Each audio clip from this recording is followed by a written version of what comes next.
Estamos hoy, bueno, este es el penúltimo mensaje de nuestra serie que se titula ¿Quién es Dios? ¿Quién es Dios? Estamos conociendo a Dios. En realidad estamos por la superficie, porque hay muchísimo más que nosotros podemos aprender. Tal vez habrá una segunda serie mucho más adelante o más adelante, donde podamos abarcar un poco más de los atributos, los nombres de Dios, cómo han sido los pactos de Dios con la humanidad, y eso es importante. ¿Por qué lo estamos estudiando? Simplemente por esto, porque no podemos amar, adorar y servir a un Dios que no conocemos. No podemos amar, adorar y servir a un Dios que no conocemos. También en esta serie estrenamos algo y es el uso de un código QR. Ese código QR, se recuerdan desde la primera enseñanza de la serie, lo hemos estado usando. Ustedes pueden apuntar cuando aparezca el código. Bueno, este ya es el código del mensaje de hoy. Pueden apuntar con su cámara al código. No se toman una foto, sino solo apuntan con la cámara y el teléfono automáticamente les va a decir si ustedes quieren ir, si ustedes quieren ir a un sitio donde van a poder descargar el bosquejo completo de esta prédica. Así que, así como está haciendo Manuel ahora mismo, solo se apunta y usted lo puede bajar. Se necesita internet para eso, aunque puede guardar ese código en su teléfono y cuando esté en casa lo puede bajar. También se puede hacer así. Pero queremos facilitarlo. ¿Por qué? Porque es importante que ustedes puedan repasar o estudiar nuevamente. No solamente el tiempo que nosotros tenemos aquí, sino ustedes pueden profundizar. Muy bien.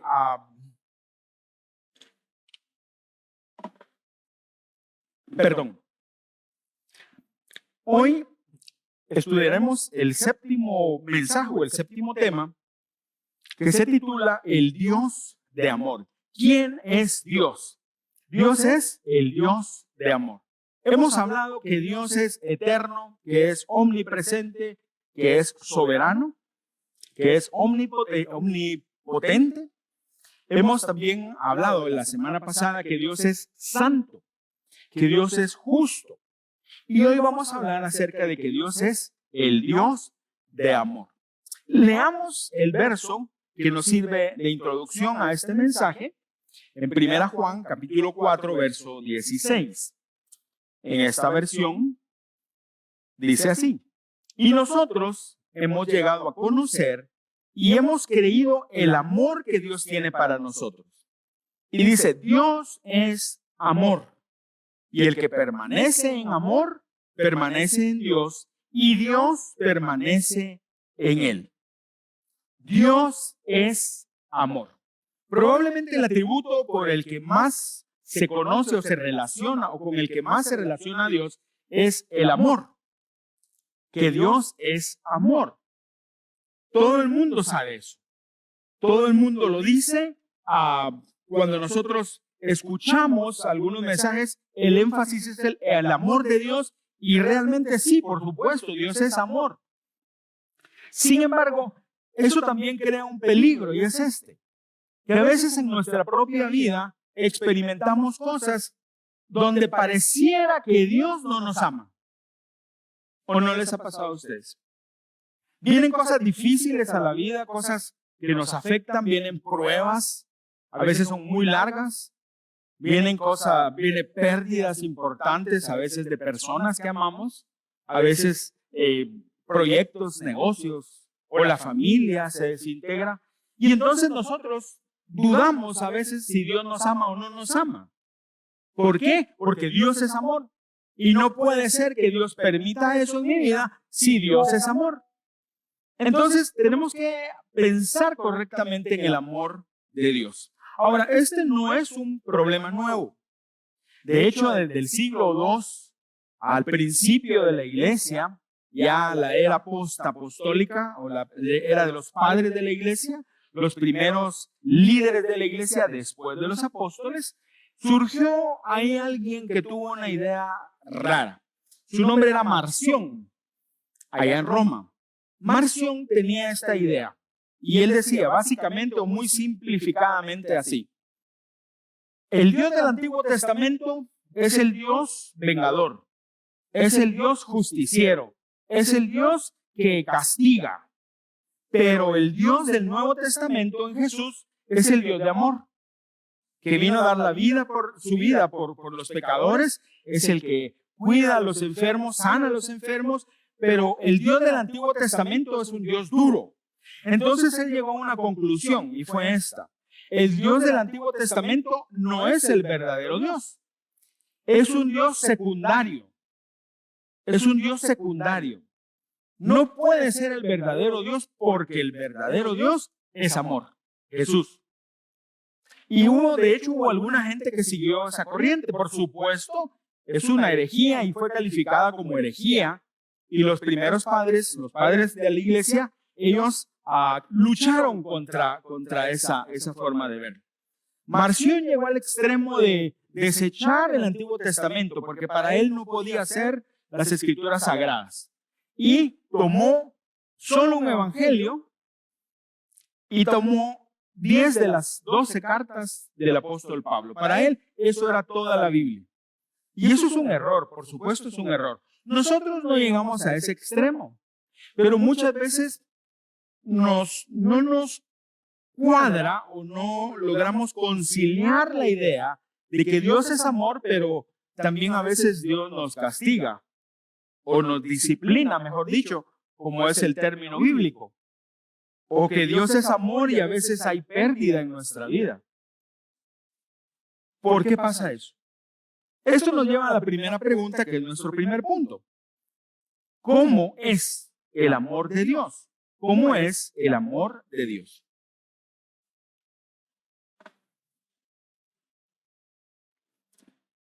Antes de leer el primer verso de este punto, quiero enfatizar algo que ya hemos venido diciendo. Dios es un ser simple, así le llaman los teólogos. ¿Qué quiere decir? Que no tiene divisiones. Dios no tiene divisiones. Dios es un ser entero, completo. ¿Qué quiere decir eso? Quiere decir que aunque Él es santo, también es amor. Que aunque Dios es santo y es amor, también es soberano. Todo eso está junto, no se puede separar, y Dios siempre actúa de acuerdo a su ser. O sea, siempre su amor es, y lo vamos a ver, su amor es santo, pero también su justicia es amor. Vamos a ver también que su soberanía es omnipotente, su soberanía es amor también, porque todo lo que Dios hace, todo lo hace con todos sus atributos participando. Ahora, un problema que nosotros tenemos, hablando del amor, es que queremos desconectar a Dios. Bueno, Dios es amor y sí, también es justo, pero la justicia está abajo y el amor es lo más importante. No es cierto. La justicia, el amor, la santidad, la omnipotencia, la soberanía, la eternidad, todo es importante en Dios. Vamos entonces, Romanos 9, versos 10 y 13.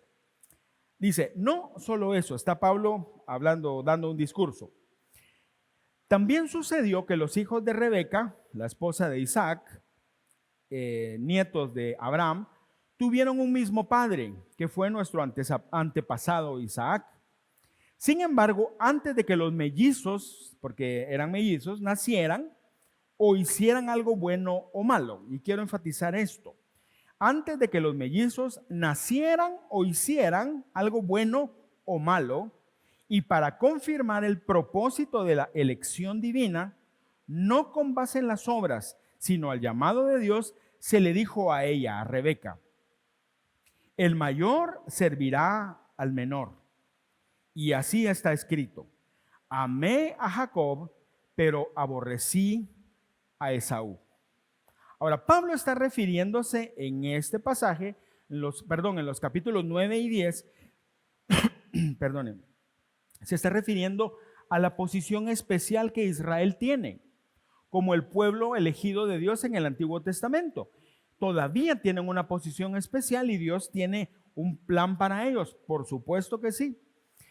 Y Pablo está hablando de eso porque los gentiles, que eran ya la mayoría, empezaban a ser la mayoría en la iglesia en ese momento, empezaron a ver de menos a los israelitas porque los israelitas fueron los que crucificaron a Jesús. Por eso Pablo está explicando que no es así. O sea, ellos son elegidos porque Dios los eligió.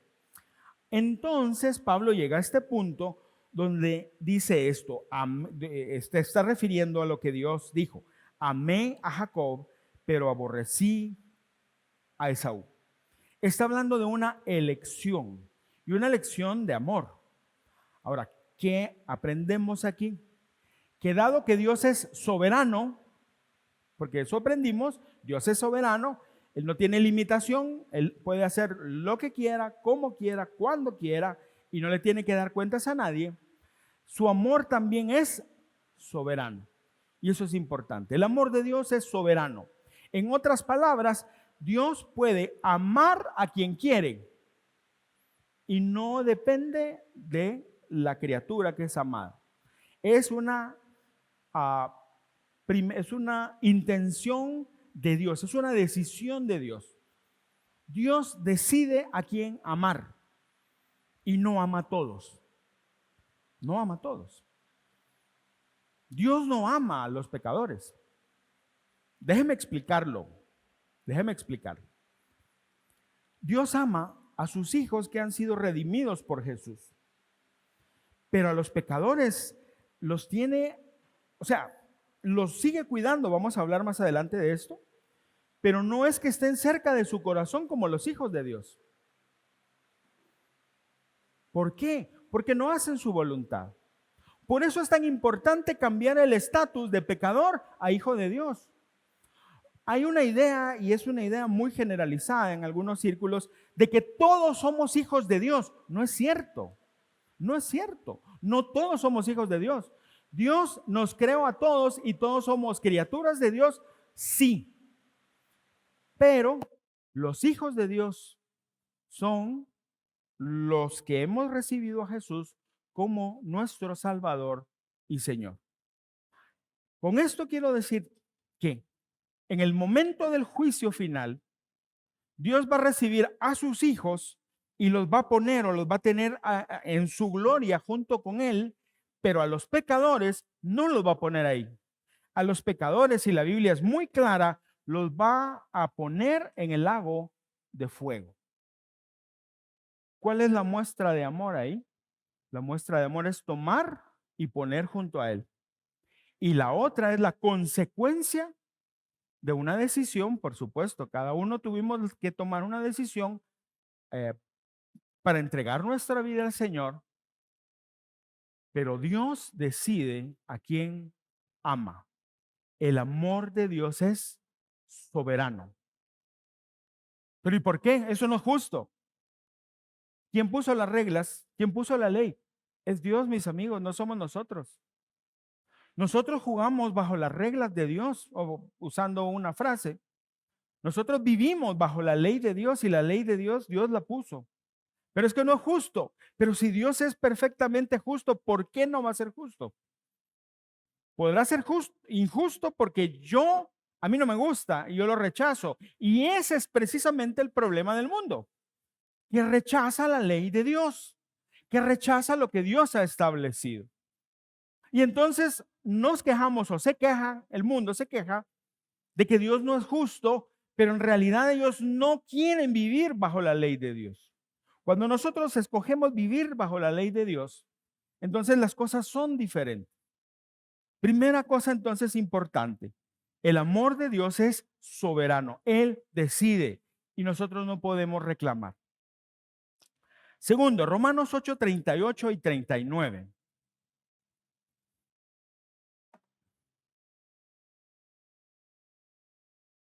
Porque estoy convencido de que ni la muerte ni la vida, ni ángeles ni principados, ni lo presente, ni lo porvenir, ni los poderes, ni lo alto, ni lo profundo, ni ninguna otra cosa creada, nos podrá separar del amor de Dios, que es en Cristo Jesús. En este capítulo, Pablo está refiriéndose al futuro glorioso de los creyentes, de los hijos de Dios. Entonces la pregunta surge, ¿vamos a alcanzar, a llegar al momento en el cual vamos a estar con Dios o puede pasar algo que rompa todo y que lo arruine. En otras palabras, está pensando, ¿se puede perder la salvación, sí o no? Y aquí también hay una posición que piensa que sí. Mi posición personal, y creo que está muy fundamentada en la Biblia, es que no se puede perder. Y a eso se refiere Pablo. Ahora, esto no quiere decir que nosotros somos salvos y podemos vivir una vida como se nos da la gana y seguir siendo salvos, como algunos han dicho. Hay una frase ahí, salvo siempre salvo. No es eso. Porque si alguien dice que ha sido salvado y vive su vida como se le da la gana en contra de Dios, perdóneme, pero jamás fue salvo. O sea, está perdido, es un impío, no es creyente, no puede ser. Si tú eres hijo de Dios porque Dios te ha salvado, no puedes seguir viviendo en pecado. Pecar sí puedes. ¿Qué diferencia hay? Ya lo hemos dicho. Una cosa es pecar, todos pecamos. Vas en el carro, se te mete alguien y te enojas y eso es pecado, porque no le estás deseando al que se te metió que le vaya bien. Le estás deseando algo que no es bueno. Eso es pecado. Pero como hijo de Dios, tú te arrepientes de eso y le pides al Señor que te perdone y Él te perdona. Ahora, vivir en pecado es diferente. Vivir en pecado es seguir haciendo lo que hacías y que te importa. Y pretender que eres cristiano viviendo tu vida como quieres. Eso no es lo mismo. Entonces, Pablo dice aquí esto. Nada nos podrá separar del amor de Dios. Ahora, ¿cómo llegamos a esa conclusión? Veámoslo así. Algo que aprendimos también es que Dios es inmutable, que no cambia. Dios no cambia. Dios no necesita cambiar. Nadie lo puede hacer cambiar. Ni siquiera toda la fe del universo lo puede hacer cambiar. No, Dios no cambia. No necesita cambiar. Y nadie lo puede cambiar tampoco. Entonces, si Dios es inmutable y Dios es amor, el amor de Dios es inconmovible. El amor de Dios no cambia. Nosotros no somos así. Aunque nosotros hemos recibido de Dios una parte de ese atributo en un nivel muy bajo y que encima de todo fue opacado por el pecado, nosotros amamos hoy y no amamos mañana. Hoy estamos en amor con alguien, mañana ya no. Y esa es la vida de los hombres, de las personas. El amor de Dios no es así. Imagínense que Dios fuera así. Dios me amó el día que yo me entregué mi vida a Él, Dios me amó. Pero el día siguiente hago algo terrible, Dios ya no me ama. Y después me arrepiento y Dios me vuelve a amar. Y después ya no me ama. Y ese ir y venir sería horrible. ¿Qué seguridad tendríamos, mis amigos? Ninguna seguridad. Pero como el amor de Dios es inconmovible, que no se mueve, el amor de Dios no cambia. Y probablemente el mayor ejemplo de eso es el pueblo de Israel. Históricamente en el Antiguo Testamento vemos a Israel en ir y venir en su fidelidad a Dios. O mejor dicho, no ir y venir, creo que es más claro un subir y bajar en su amor a Dios y su fidelidad a Dios. Ahora, el amor de Dios nunca cambió, aunque ellos a veces lo amaban mucho, a veces no, a veces le daban la espalda y iban más abajo, después volvían a subir, pero el amor de Dios nunca cambió. Y eso es importante para nosotros. Nosotros no perdemos el amor de Dios. Ahora, ¿qué pasa cuando pecamos? Ya vamos a hablar de eso. Sigamos adelante. Hebreos 12, versos 6 y 10. Hebreos 12, 6 y 10. La última pregunta que nos hicimos es, el amor de Dios nunca cambia. Pero ¿qué pasa cuando pecamos? Dice, verso 6, porque el Señor al que ama, disciplina y azota. Oiga la palabra que utiliza el autor de Hebreos. Azota a todo el que recibe por hijo. Azotar no es jalarle la oreja. Azotar es dar con una vara, eso es azotar. Y eso es lo que Dios hace. Y aquí es donde la cosa empieza como a pensar así. Bueno, y si nos ama, ¿por qué nos azota? Verso 10. Porque ellos, ¿quiénes son ellos? Nuestros padres. Ese es el argumento del autor de Hebreos. Ellos, o nuestros padres, nos disciplinaban por pocos días como les parecía. Pero Él nos disciplina para nuestro bien, para que participemos de su santidad. Vamos por partes. Hoy hay una tendencia psicológica. Vivimos en un tiempo donde la psicología es lo más importante. No tengo nada contra los psicólogos, pero creo que hay un terrible error aquí, y es este. Pensamos o se nos ha enseñado que lo más importante es sentirnos bien. Si yo me siento bien, todo está bien. La medida de la felicidad es que yo me sienta bien. Si yo me siento bien, que el mundo se caiga, no importa, pero yo me siento bien. Si yo me siento bien teniendo 5 mujeres, bueno, es tu decisión. Si vos te sentís bien, está bien. Si yo me siento bien robando porque me gusta robar, ¿te sentís bien robando? Hijo, seguí trabajando, no hay problema. Si yo me siento bien insultando a la gente porque me gusta, no, si tú te sentís bien, dale, está bien. Esa es la idea que se nos ha metido ahora. Por supuesto, yo me fui a la exageración para que quede claro. Pongo un ejemplo con los niños. No limite a los niños. Está bien, yo creo que no hay que limitar a los niños. Nosotros tenemos 4 hijos y no hay que limitarlos en el sentido de que no hay que decirles que no pueden. Claro que sí, hay que enseñarles, animarlos, impulsarlos, pero eso de no limitarlo es muy ambiguo. Claro que hay que limitar a los niños. Hay que poner una marca en su comportamiento, por ejemplo. Hay ciertas cosas que nunca deben de pasar. Jamás. Nosotros hicimos algo con nuestros hijos. Cuando ellos, bueno, ahora los miran así todos amorosos, pero viera que cuando, no es cierto. Realmente Dios nos bendijo con buenos chicos. Pero quiero decirles algo. A veces estos chicos le contestaban mal a su mamá y le decían algo feo. Nunca fue insultante, nunca fue terrible, pero sí, no quiero, cosas así, reacciones así.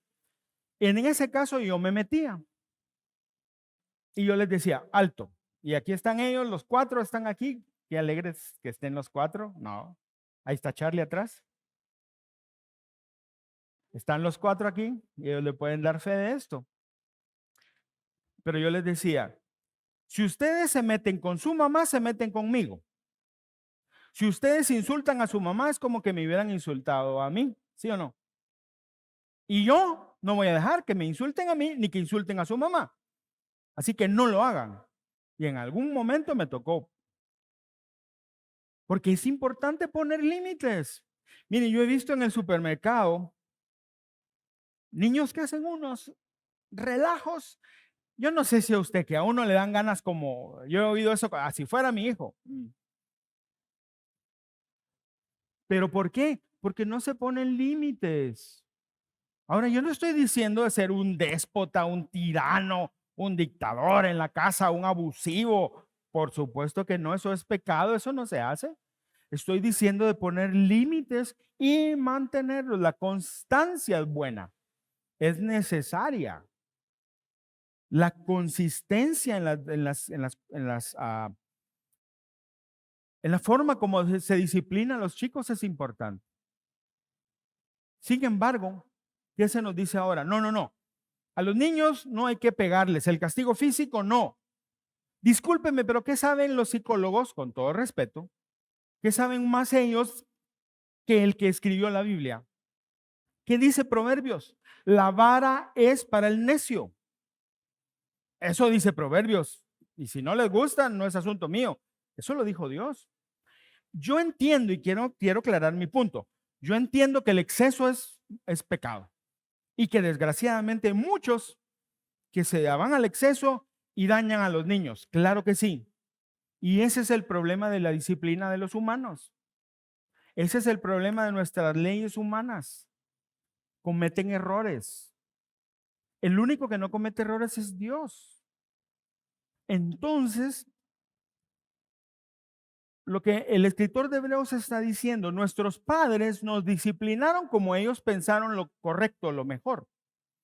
Si ellos lo hicieron, nuestro Padre Dios lo hace mucho más, y no solo más, perfectamente. Ahí es donde tenemos que entender algo.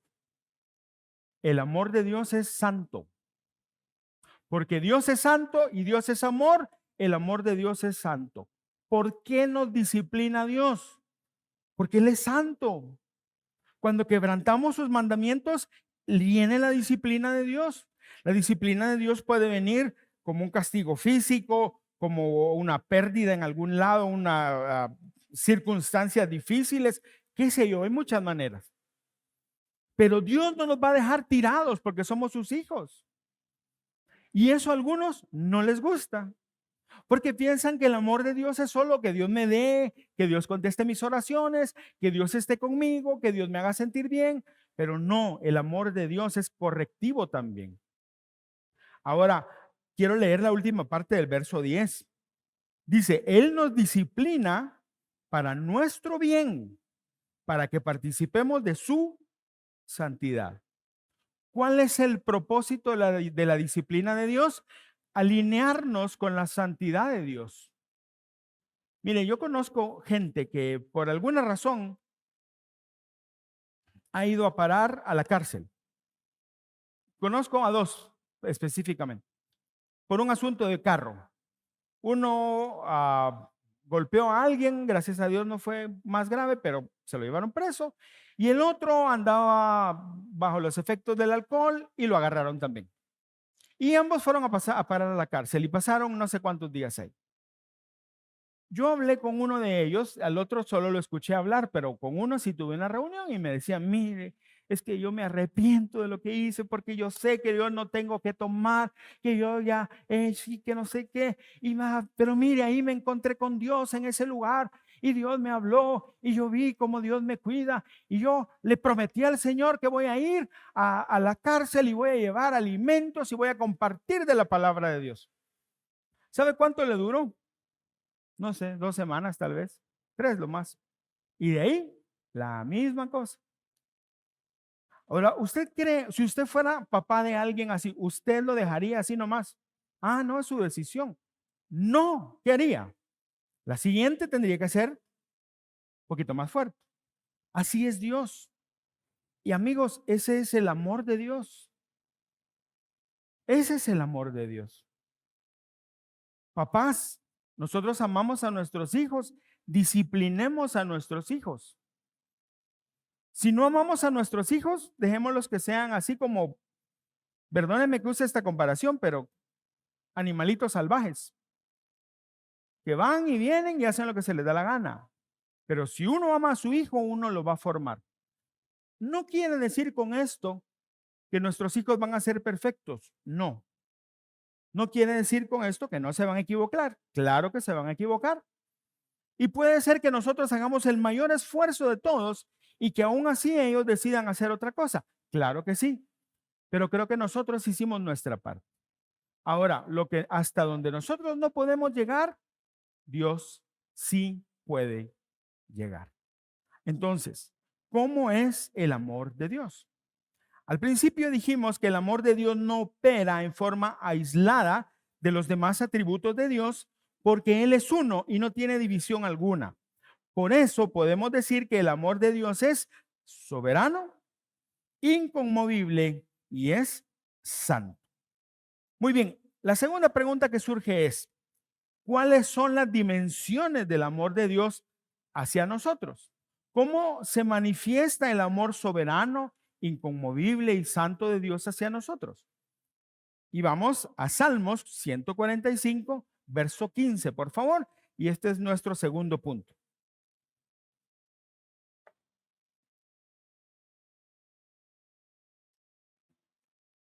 La primera dimensión es la benevolencia. Benevolencia. Dice el Salmo 145:15, los ojos de todos se posan en ti, está hablándole a Dios, y a su tiempo, Dios, tú les das su alimento. Abres la mano y sacias con tus favores a todo ser viviente.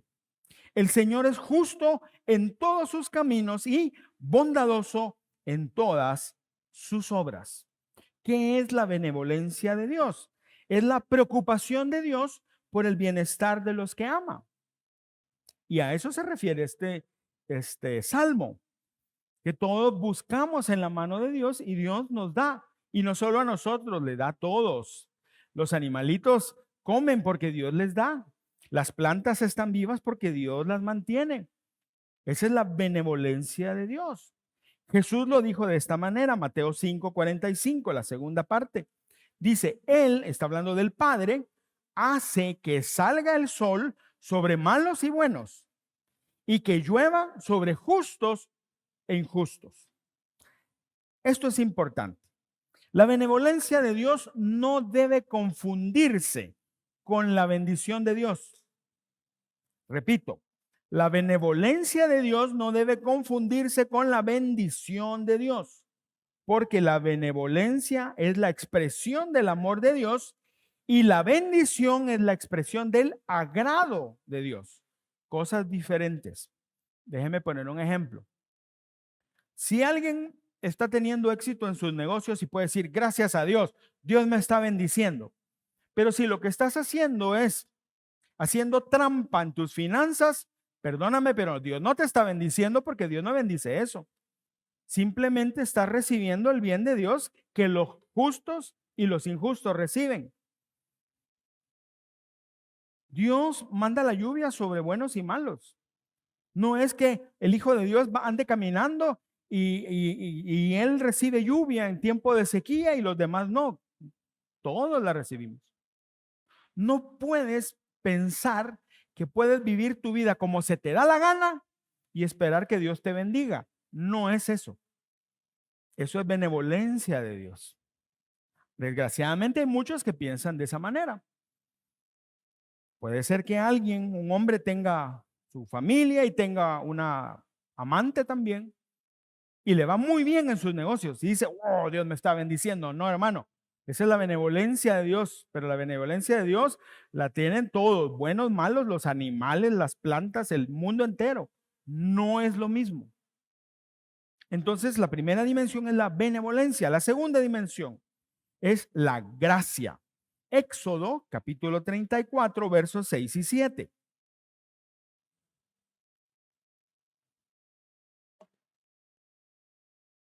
Moisés estaba en el monte Sinaí en la presencia de Dios para recibir las tablas de los mandamientos. Y entonces Dios hizo algo. Dios pasó junto a él, dice la Biblia. Versículo 6. Entonces pasó el Señor por delante de él y proclamó. ¿Quién proclamó? Dios proclamó su nombre. Dios dijo estas palabras. El Señor, Dios compasivo y clemente, lento para la ira y abundante en misericordia y verdad, que guarda misericordia a millares, el que perdona la iniquidad, la transgresión y el pecado, pero oiga lo que dice al final, y que no tendrá por inocente al culpable. ¿Qué es la gracia? Empecemos por ahí. Recordemos esta definición que la usamos también antes de A.W. Pink. Él dice, la gracia es un favor que se muestra donde hay un positivo de mérito en el que lo recibe. Y pusimos un ejemplo. Una cosa es darle a alguien que no tiene que comer, que tú le des de comer. No tienes obligación no tienes la obligación de hacerlo, pero tú le das. Eso es un favor inmerecido, pero no es gracia. La gracia funciona así. Esa persona viene, saca un cuchillo y te quita la billetera y te quita el reloj. Y entonces te dice que él no ha comido. Y ahí, a pesar de que te robó, tú vas, compras comida y se la entregas a él. Eso es gracia. Hizo algo en contra tuya, pero tú lo bendices. Esa es gracia. Dios nos da algo que no merecemos, sí, pero encima de eso nosotros lo insultamos, vivimos nuestra vida dándole la espalda y hacemos todo lo contrario a lo que Él hace. Pero Él aún así nos ama. Eso es gracia. A eso se refiere. Tito 2:11 dice, porque la gracia de Dios se ha manifestado, se ha mostrado. Y dice, trayendo salvación a todos los hombres. Pablo está hablando aquí y dice, la máxima expresión del amor de Dios, de la gracia de Dios, es Jesús. Por eso es que nosotros celebramos Navidad, porque es la máxima expresión del amor de Dios. Mire, Dios pudo habernos amado creándonos, pudo habernos amado no destruyéndonos, manteniendo el planeta funcionando. O sea, eso es amor de Dios inmerecido y eso es ganancia para nosotros. Pero Dios no se quedó ahí, Dios todavía fue más adelante. Porque Dios quería que nosotros no solo en el mundo fuéramos sus criaturas, sino que nosotros en la eternidad estuviéramos con Él. Y la única manera de hacerlo era que Dios mismo se hiciera hombre y que Dios viviera una vida sin pecado y que pagara el precio del pecado, la muerte, para poder darnos vida. Y así lo hizo. Jesús, el Dios soberano, el Dios omnipotente, el Dios eterno, la segunda persona de la Trinidad, se hizo hombre. Por eso dice Pablo, la gracia de Dios se ha manifestado. Juan dice, y nosotros vimos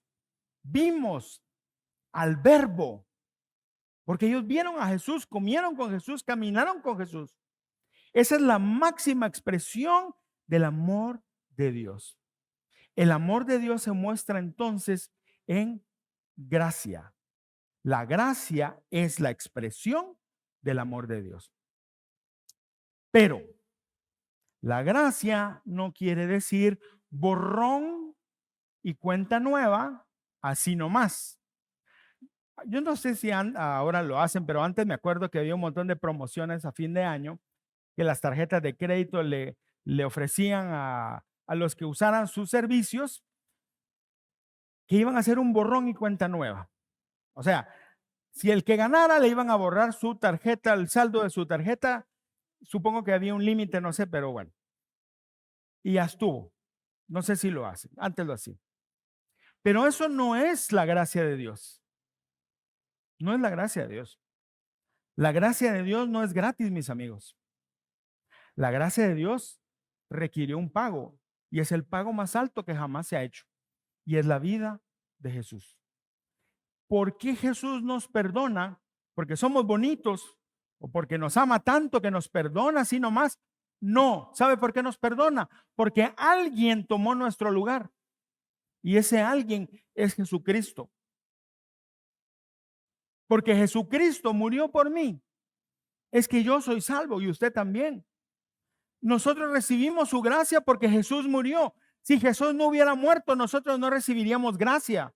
Porque entonces Dios estaría violando su propio ser. Porque el Dios Santo diría, no, este pecado voy a hacer como que no existe. Voy a voltear la cara y no lo veo. No, Dios no puede hacer eso. Cualquier pecado Dios lo tiene que resolver. Y solo hay dos maneras. Una es destruyendo, y es el lago de fuego. Y la otra es justificando a través de Jesús. No hay otra manera. Y el amor de Dios, es tanto el amor de Dios por nosotros que por el sacrificio de Jesús nosotros hemos recibido su salvación. Y eso es gracia. Eso es la gracia. Así que mi querido hermano, cada vez que usted esté en medio de una tentación, acuérdese algo. La salvación suya no es gratis. Costó la vida de Jesús. Si usted invierte en un carro mucho dinero, lo cuida, lo tiene bonito, no lo va a ir a dejar a cualquier lugar, no lo va a ir a meter a cualquier lugar, no va a meterse en un espacio donde no cabe para rayarlo, no lo va a hacer, lo va a cuidar. Y si hacemos eso con cosas materiales que al final son insignificantes, ¿cuánto más deberíamos de hacer con nuestra propia vida respondiendo al amor y la gracia de Dios? porque ese es el amor de Dios. Y la última dimensión, misericordia, misericordia.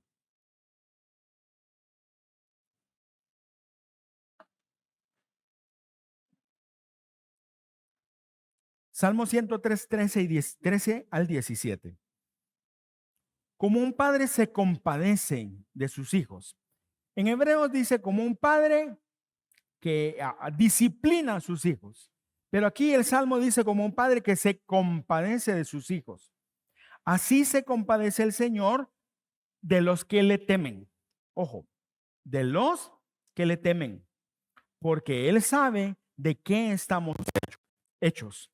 Se acuerda de que solo somos polvo. Perdón, el hombre, como la hierba son sus días, como la flor del campo, así florece. Cuando el viento pasa sobre ella, deja de ser y su lugar ya no la reconoce.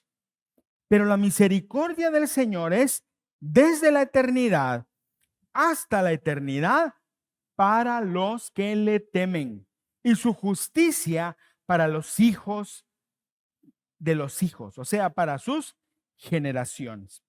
La misericordia es la compasión tierna y amorosa de Dios por su pueblo. Es su ternura de corazón para con los necesitados. A Dios se le relaciona y se le reconoce como el padre de los huérfanos, el esposo de las viudas. En el Antiguo Testamento eran los que más tenían necesidad, pero Dios velaba por ellos. Ahora también, Dios cuida a sus hijos.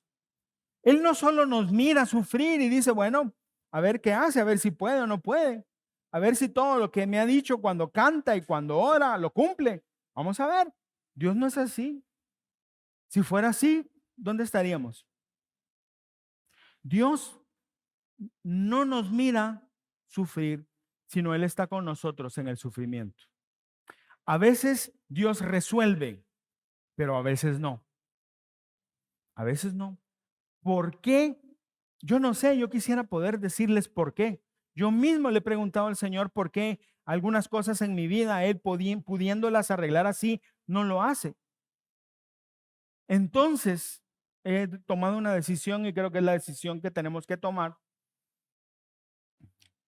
Pablo en Romanos 8 dice, pero esto sabemos, que a los que aman a Dios, todas las cosas les ayudan a bien.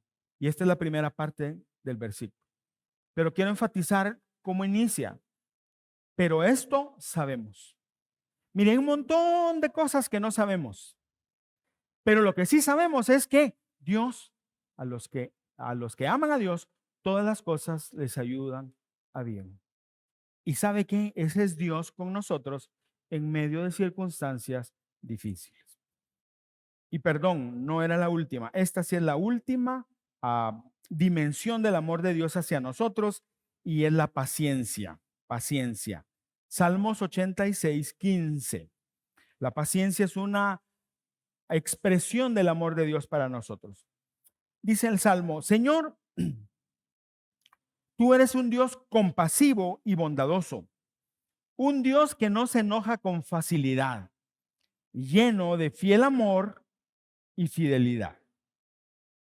Voy a hacer una pregunta y a ver si hay algún valiente que levante la mano. ¿Quiénes aquí son mecha corta, como decimos nosotros? Vaya, las felicito por ser. ¿Vos también? Ah, vos también. Yo también. Mira, yo creo que todos somos así. Uno, algo pasa y vamos. Ya vamos a orar pidiendo perdón. No, no es cierto. Ahora, imagínense que Dios fuera así. Si Dios fuera como somos nosotros, ¿dónde estaríamos hoy? Ya nos hubiera destruido. Pero Dios no es así. Una dimensión del amor de Dios hacia nosotros es su paciencia. Dios puede castigar el pecado inmediatamente, sí. ¿Tiene el derecho de hacerlo? Sí. ¿Su santidad exige que lo haga? Sí. ¿Su justicia lo impulsa a hacerlo? Sí. Pero decide no hacerlo. ¿Por qué? Y ahí es donde entra la paciencia. Porque Dios nos da oportunidad. Y eso es maravilloso de parte de Dios. Dios nos da oportunidad. Ahora, esto es importante también. Así como no hay que confundir la benevolencia de Dios con la bendición de Dios, tampoco hay que confundir la paciencia de Dios con que podemos engañar a Dios. Porque a veces nosotros cometemos un pecado y estamos así esperando a ver si nos cae el rayo. Pero si hay plafón, estamos esperando a ver si nos cae el rayo. Pero como no cae, no importa. Lo vuelvo a hacer y todavía estoy así. Pero no pasa nada. Lo vuelvo a hacer. Tal vez a Dios no le importa o Dios está muy ocupado porque ya del otro lado del mundo hay guerra. Entonces Dios está ya ocupado en ese asunto y no me mira a mí. No. ¿Sabe qué pasa? Paciencia. Paciencia. Dios es paciente. Dios espera porque Él es un Dios que no se enoja con facilidad, pero 2 Pedro 3:9. 2 Pedro 3:9.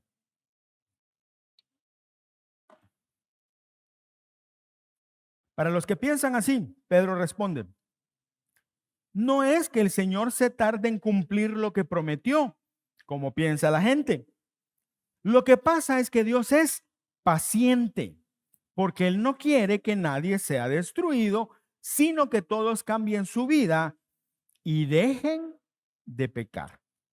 ¿Qué implica esto? Que la paciencia tiene un final. La paciencia de Dios se agota, se acaba. Y cuando se acaba la paciencia, entonces entra la ira de Dios. ¿Qué es la ira de Dios? La ira de Dios es la máxima expresión de la justicia de Dios. La Biblia dice que la ira de Dios está reservada para aquellos que rechazan a Cristo y que van a estar en el lago de fuego. Ahí se va a manifestar la ira de Dios. Sin embargo, Dios también castiga aquí, tal vez no en la máxima expresión, pero hay castigo también. Por eso es importante, se acaba el tiempo. Lo quiero poner así. Cuando Dios le dijo a Noé que hiciera el arca, le dio un tiempo para hacerla y fueron exactamente 120 años. ¿Por qué fueron 120 años? Ciertamente Noé se llevó mucho tiempo en hacer el arca, sí, pero ¿no cree usted que la pudo haber hecho en 5 años? ¿O no cree usted que Dios le hubiera dicho a Noé: te voy a traer 20,000 obreros y te voy a traer toda la madera? En una semana vas a tener lista el arca. El día siguiente, para los de logística, esto sería un sueño, ¿verdad? 24 horas después, todos los animales van a venir de 2 en 2, van a entrar al arca y al final de las 24 horas, en el 8º día final, vas a entrar tú con tu familia, yo voy a cerrar el arca y ahí yo voy a llenar de agua la tierra y los destruyo a todos. 8 días. ¿Pudo haberlo hecho Dios así? ¿Pudo haberlo hecho Dios así? ¿Por qué se tardó 120 años? ¿Por qué? Paciencia. Dios le dio 120 años a esa gente para que se arrepintiera. Y no se arrepintieron, ninguno. ¿Y qué hizo Dios? Destruyó. La paciencia de Dios se acaba. Para aquellos que juegan en doble cancha, con Dios, pero también en el pecado. Si no ha pasado nada, no es porque Dios no se ha dado cuenta. Dios no es un árbitro que es ciego, no, Dios sabe. Pero si Dios no ha hecho nada es porque tiene paciencia, pero la paciencia se acaba. Por eso, mis amigos, nosotros también tenemos que compartir del evangelio con aquellos que amamos. Y no solo con nuestros amados, con todos los que podamos, porque el tiempo se acaba. El tiempo se acaba, el Señor ya va a venir, pero también nosotros nos podemos morir en cualquier momento y el tiempo se acabó. Y toda la paciencia que Dios tuvo se acabó. Por eso tenemos que compartir del evangelio. La máxima muestra de amor que nosotros podemos darle a alguien es compartirle de Cristo. Porque entonces su destino eterno va a ser transformado. Mientras tanto, eso no va a pasar.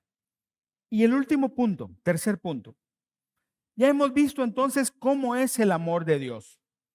Y dijimos que es soberano, inconmovible, santo. Y podríamos hablar mucho más de otras cosas, pero principalmente soberano, inconmovible y santo. Vimos que las dimensiones del amor de Dios hacia nosotros son benevolencia, gracia, misericordia y paciencia. Perfecto, hasta aquí aprendimos algo, pero hasta aquí no hemos logrado nada. Esta parte es la más importante. Y el último punto dice, ¿cómo debe ser moldeada mi vida por la verdad que Dios es amor? Porque si solo lo sé, no me sirve de nada. Pero ¿cómo puedo ser o cómo debo ser yo transformado por esa verdad que Dios es amor? Primera cosa, primera Juan 4:10.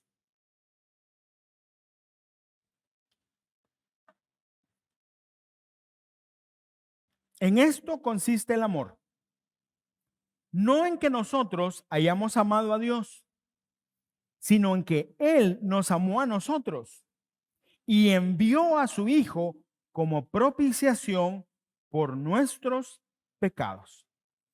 En este capítulo, el apóstol Juan está hablándole a la iglesia y los está aconsejando a que permanezcan en el amor de Dios. De hecho, primera Juan, toda la carta, se conoce como la carta del amor de Dios, porque el tema del amor de Dios está en toda la carta. Y aquí dice Juan, nosotros no amamos a Dios, Él nos amó a nosotros primero. Ahora, hizo algo más. No, Dios no solo nos amó, sino que también envió a su Hijo. Dios tomó la iniciativa, primero de amarnos y segundos de darnos la salvación a través de Jesús. ¿Por qué? Porque su amor es soberano, Él decide. Él nos amó y Él decidió salvarnos. Su amor es misericordioso. Nos vio sufriendo por el pecado y dijo, no, yo voy a transformar esto. Y su amor se expresa en gracia. No es tirar a la basura el pecado, sino es pagar el pecado a través de Jesús. La mayor expresión del amor de Dios por nosotros es Jesucristo, el Verbo encarnado. Y dice aquí el apóstol, usa una palabra especial y dice, envió a su Hijo como propiciación por nuestros pecados. ¿Qué es la propiciación? Cuando hablamos de la justificación, ya hace unos meses, usamos esta palabra que es importante en el lenguaje bíblico. La propiciación es un acto para hacer favorable una relación que antes estuvo interrumpida. Es un acto para hacer favorable una relación que antes estuvo interrumpida. Específicamente aquí está hablando de algo, del sacrificio de Jesús. No había otra manera de recomponer la relación entre Dios y sus criaturas, nosotros, sino a través del sacrificio, la muerte de Jesús. Y ese es el gran mensaje del Evangelio, que Jesús vino, el Verbo se hizo carne, se hizo hombre, vivió una vida perfecta delante de Dios, murió en una cruz, derramó su vida y después fue resucitado. El Evangelio llega hasta ahí, no solo hasta la muerte. Fue resucitado como una demostración de que Dios, el Padre, aceptaba el sacrificio del Hijo. Y entonces todos aquellos que creen en Jesús, que Jesús es el Señor y que Jesús es su Salvador, reciben el derecho de ser llamados hijos de Dios. Y entonces la relación entre Dios y el hombre que estaba rota por el pecado fue propiciada o fue restaurada nuevamente por Jesús. Ese es el amor de Dios. Dios no solo nos dice te amo, no, Dios hace algo y nos muestra su amor.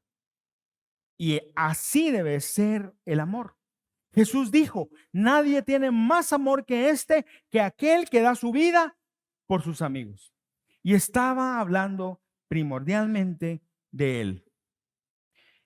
El amor de Dios se muestra en actos. La pregunta es esta. ¿Nosotros estamos demostrando nuestro amor a Dios? Dios dio a su Hijo Jesús y Jesús dio su vida por nosotros. ¿Qué estamos dando nosotros a Dios? No en pago, sino en correspondencia a su amor. Le estamos dando de nuestro tiempo. Le estamos dando de los bienes que nosotros tenemos. Los ponemos a su servicio. Le estamos dando nuestro servicio a Él. Le estamos dando nuestro compromiso a Dios. Dios es amor y Él mostró el amor. Y nosotros debemos amarlo a Él. ¿Estamos mostrándole amor? Hablar es fácil. Cantar es fácil. Bueno, no es fácil. Tiene su trabajo, ¿no? Pero para nosotros cantar es abrir la boca y decir, te amo, Dios. Pero estamos viviendo realmente mostrándole nuestro amor a Dios. Eso es lo importante. Y la segunda vertiente del amor de Dios en relación nosotros con Él es esta. Primera Juan 4:11 dice, amados, si Dios así nos amó, y enfatizo esta frase, si Dios así nos amó, también nosotros debemos amarnos unos a otros. Si Dios así nos amó, la respuesta lógica es sí. Y por eso es una pregunta retórica, es una frase retórica de Juan. Cuando la gente escuchó la primera vez la lectura de la carta y dijo el pastor de la iglesia cuando la leyó, y si Dios así nos amó, todos pensaron, sí, así Dios nos amó. Entonces, como consecuencia de, como nosotros hemos recibido el amor de Dios, como consecuencia de, nosotros también debemos amarnos unos a otros. No, pastor, es que miren, amar a Dios sí, pero amar a la gente viera cómo cuesta. Hay gente que uno, yo no sé si aquí usan esa frase, pero nosotros en Guatemala sí. A este no lo trago. Medio lo mastico porque ni modo, pero no me lo trago. Yo con mi familia sí, algunos amigos sí, pero con este no me pida que lo ame. Yo no te lo estoy pidiendo, mi querido amigo, es Dios. Y nosotros recibimos amor, estamos obligados, y voy a usar esa palabra, obligados. Pablo dice, debemos. Pablo no está dando un consejo. No está diciendo, miren, si quieren, ustedes amen a su prójimo. No, debemos amar a nuestro prójimo. O él dice aquí, debemos amarnos unos a otros. El amor de Dios se expresa con acciones, mis amigos, no con palabras. Se expresa con acciones. Dios nos dio el ejemplo. Dios dijo, de tal manera amó Dios al mundo. O sea, Dios nos amó que dio acción a su Hijo. Nosotros también debemos dar o hacer, tomar acciones que demuestren nuestro amor por las personas. No, mire, yo soy cristiano, yo vengo a la iglesia, yo le doy mis ofrendas al Señor, yo sirvo en un ministerio, yo leo la Biblia, yo oro, pero no me pida que a este que me quitó el trabajo, yo lo ame. No. Mire, para tales personas o para quienes piensan así, el pastor Santiago, en su carta, el hermano de Jesús, que fue pastor de la iglesia de Jerusalén, por eso digo pastor Santiago, el pastor Santiago dice esto: el que sabe hacer el bien y no lo hace, le cuenta como pecado. Entonces, si yo tengo que amar a alguien y yo sé que debo de hacerlo y no lo hago, es pecado. Punto. Así como nosotros amamos a Dios y tenemos que demostrar nuestro amor a Dios con nuestra vida, así también tenemos que amarnos unos a otros. ¿Estás honrando a Dios al amar a tu prójimo? No pienses en el prójimo más lindo que hay. Piensa en el peor de todos. Esta frase no existe, pero el peor de los peores. Está mal dicha, pero quiero enfatizarlo. ¿Lo estás amando? ¿Estás demostrando tu amor hacia esta persona? ¿Estás mostrándole a otros el amor de Dios? Vivimos en un tiempo donde lo más importante soy yo. Lo más importante es cómo me siento, quién soy yo, lo que yo hago, y la muestra más importante o más clara de todo esto es esta, ¿ven?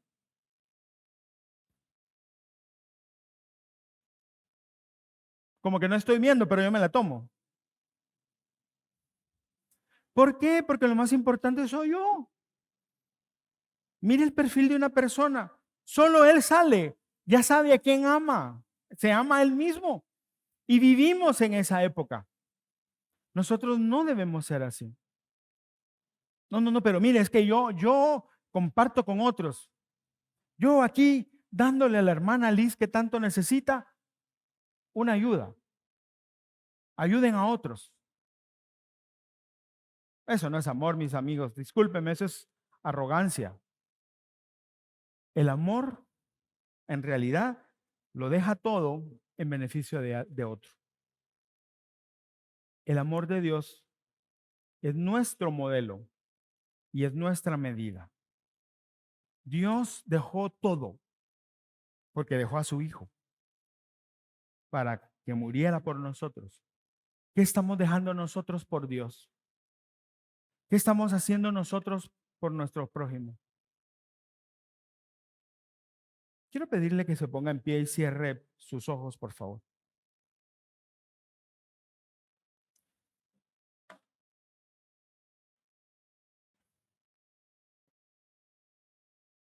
Cierre sus ojos y escuche estas palabras de Juan. Amados, amémonos unos a otros, porque el amor es de Dios. Y todo el que ama es nacido de Dios y conoce a Dios. El que no ama no conoce a Dios, porque Dios es amor. Señor, gracias por tu amor. Podríamos pasar días aquí hablando de tu amor, pero nos basta con ver cómo la Biblia nos habla acerca de Jesús. Cuando Él entregó su vida, cuando vino a nacer como un niño, perdió todo, dejó toda la gloria o todo lo que estaba alrededor de la gloria de Dios como Dios y decidió venir a la miseria humana. Y siendo Dios, vivió entre nosotros y sufrió como nosotros y murió de la peor manera para poder darnos vida. Gracias, Señor. Gracias, Padre, por enviar a Jesús. Gracias, Jesús, por morir por nosotros. Ayúdanos a amarte a ti y ayúdanos a amar a nuestro hermano. Si así como tú nos amaste, nosotros podemos o debemos amarte a ti, y así como tú nos amaste, nosotros debemos amar a nuestro hermano. Quiero invitarle a que así como estamos con los ojos cerrados, haga una evaluación honesta delante de Dios. Yo, algunos los conozco muy bien, otros menos, pero no es conmigo, yo ni me entero de estas cosas, pero Dios está aquí, Dios sabe. Haz una evaluación honesta de tu vida, de tu amor hacia Dios y de tu amor hacia el prójimo, mientras somos ministrados con este canto.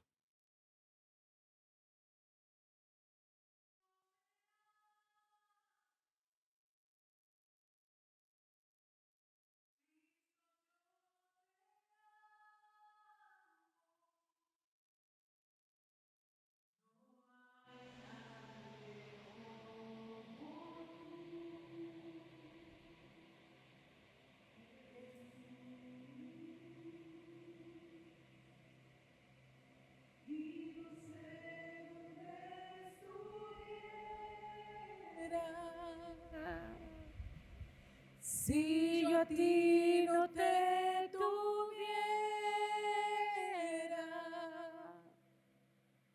si no hubiera conocido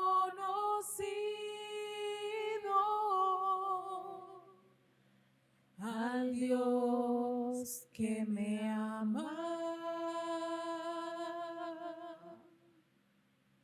Cristo, yo te amo.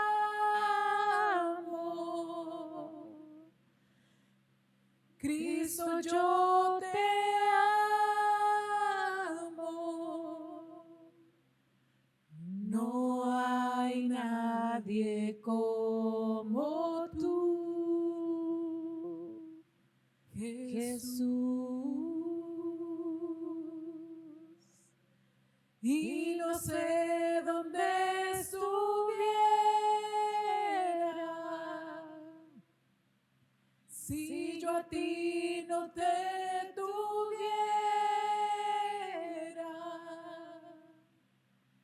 si no hubiera conocido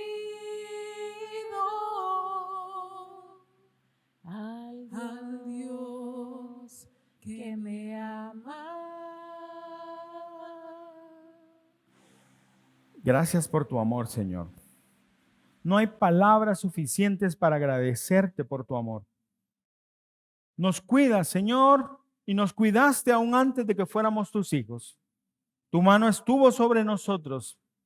Tu bien nos alcanzó de alguna manera. Pero el día que te conocimos a ti como Padre, que te conocimos a ti, Jesús, como Salvador, que te conocimos a ti, Espíritu Santo, como nuestro guía, las cosas cambiaron y entendimos con más profundidad tu amor para nosotros. Gracias. Queremos pedirte perdón, Señor, porque todos hemos fallado, todos hemos pecado. Y hemos pecado porque muchas veces no hemos correspondido a tu amor como debe de ser. No hemos entregado nuestra vida a ti como debe de ser. Hemos reservado tal vez no toda la vida, pero hemos reservado partes importantes de nuestra vida para nosotros. Y queremos servirte a ti con un lado, pero con el otro no. Perdónanos, Dios, porque no puede ser así. Tú no diste a Jesús en partes, tú lo diste entero, completo. Nosotros no podemos amarte a ti por partes tampoco. Perdónanos, Dios, porque tú nos enseñaste que el amor se demuestra con acciones. Tú nos amaste y diste a Jesús. Señor, ayúdanos a amarte y a darte nuestra vida, a darte nuestro tiempo, a darte nuestro servicio, a darte los recursos que tú nos has dado, que vienen de ti. Ayúdanos a darte compromiso de nuestra parte. Ayúdanos, Señor, a darte nuestros pensamientos, nuestro intelecto, a darte lo mejor de nuestras decisiones a ti. Bendito Señor, ayúdanos a vivir como tú quieres que vivamos y no a nuestra manera. Te damos gracias por tu paciencia, porque por tu paciencia es que no hemos sido consumidos todavía. Nos has dado la oportunidad de arrepentirnos. Bendito Señor, sabemos que el tiempo se acaba y no queremos ya más jugar contigo. Hermano, si hay algo en tu vida con lo cual has estado tú luchando, sigue luchando, que el Señor está contigo. Pero tal vez hay cosas que ya no luchas, simplemente dejas que pasen. son hábitos pecaminosos. Algunos son de acciones, otros son solo en el corazón, pero al final son pecado.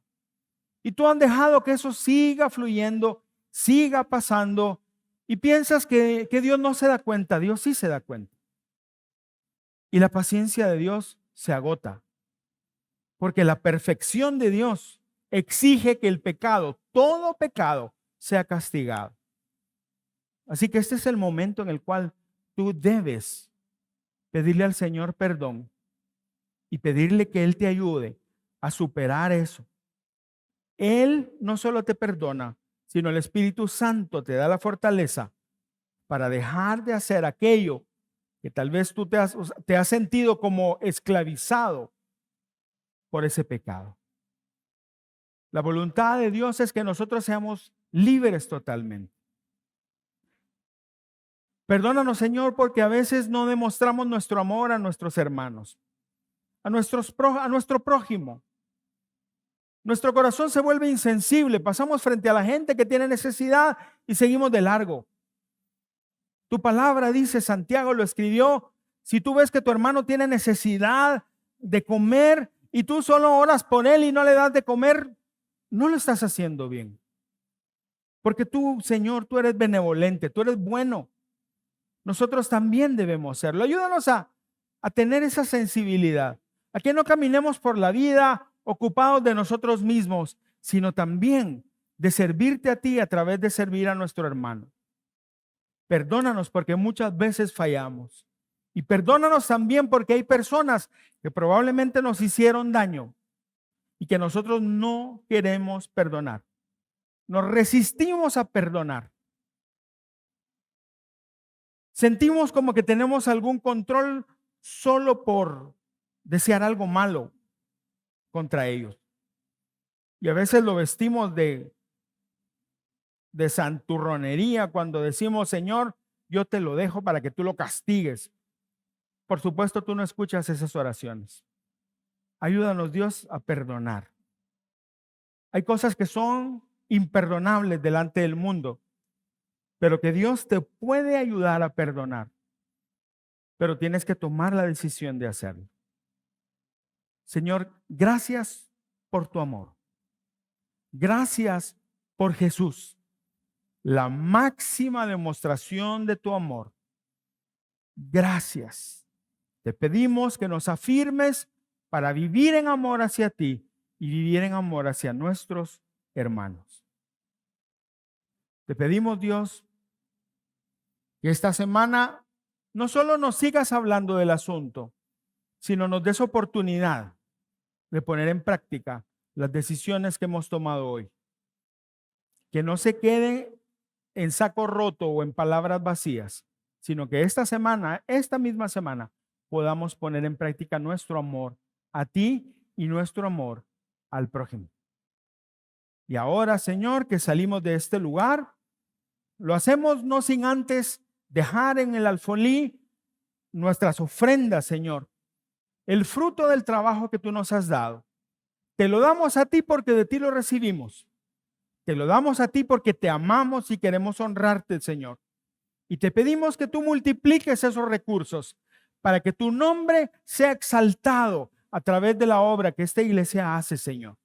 Dirígenos a hacer las cosas que tú quieres que hagamos como iglesia, Señor, y que podamos cumplir el propósito para el cual tú nos has llamado. Bendice a cada familia, Señor, y dale la provisión que necesitan para que podamos siempre honrarte a ti, pero también para que podamos nosotros recibir tu bendición a través del trabajo. Salimos con un corazón agradecido y salimos confiados, Dios. Y te pedimos que nos permitas percibir más tu amor. Y nos permitas amarte más y amar más a nuestros prójimos, a nuestro prójimo, a nuestros hermanos. En el nombre de Jesús oramos. Amén y amén. Dale un fuerte aplauso al Señor, mi hermano. Que el Señor le bendiga, que la gracia de Dios brille sobre su vida. Nos vemos próximo domingo y recuerde, 14 de diciembre, nuestra cena de Navidad. Dios le bendiga.